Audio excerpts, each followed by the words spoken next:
Rose Ndauka ameweza kuchukizwa na kauli nyingi ambazo amekuwa akiziongea Wema Sepetu, na leo hii ameweza kuzungumza akisema kwamba kiukweli nina mambo mengi ambayo yamekuwa yakitokea katika maisha, lakini leo hii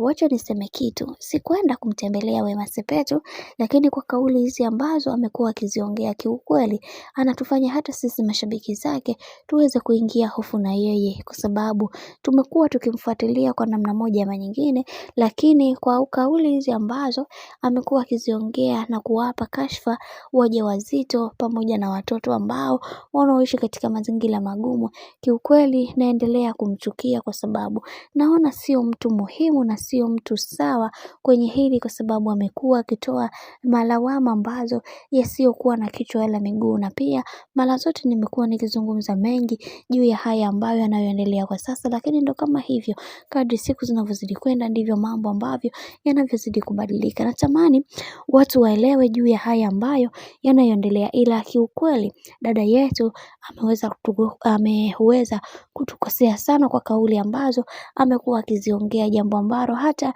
mimi mwenyewe sikuweza kufikiria hata siku moja